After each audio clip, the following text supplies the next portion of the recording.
எனக்கு ஏற்பட்ட ஆபத்துக்கு காரணம் யாருன்னு தெரியும். உங்க ஃபேவரட் சீரியல்ஸ் இனி டிவிக்கு முன்பே சன் நெக்ஸ்டாப்ல. தல தீபாவளிக்கு வீட்டுக்கு வரும்போது நிச்சயம் பண்ற பிளானோட தானே வராங்க. புனிதா வீட்டுக்கு வரட்டும், அப்புறம் இருக்கு. நீங்க கோவத்துல யோசிக்க மாட்டேங்கிறீங்க மாமா. ஏற்கனவே உங்க அப்பா கல்யாணம் பண்ணிக்கலனா வீட்டை விட்டு வெளியே போன்னு சொன்னதா தானே சொன்னீங்க. ஆமா, அப்புறம் எப்படி அண்ணியை நீங்க எதிர்த்து பேச முடியும்? ஆமால மாமா, ரொம்ப யோசிக்காதீங்க. எனக்கு உங்க சொத்தெல்லாம் வேண்டாம். என்ன கல்யாணம் பண்ணிக்கிட்டா எனக்கு வர சொத்தை நான் உங்ககிட்ட கொடுத்துறேன்.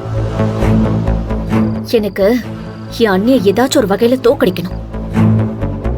என் வீட்டுக்குள்ள நான் தனியால நிக்கிற மாதிரி அவங்களும் நிக்கணும்.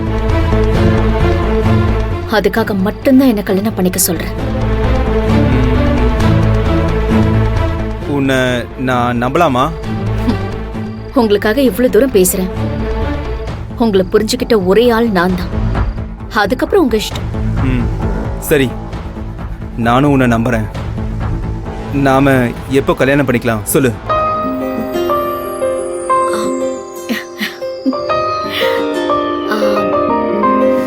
நாளைக்கு.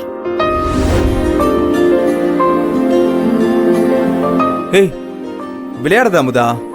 நாளைக்கு எப்படி முடியும்? பின்ன தீபாவளிக்கு இன்னும் எத்தனை நாள் இருக்குன்னு நினைக்கிறீங்க?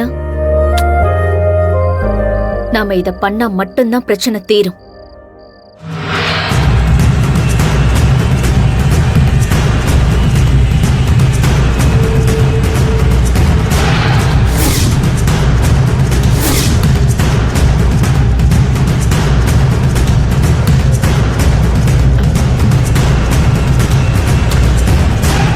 அண்ணி, நீங்க எப்ப வந்தீங்க?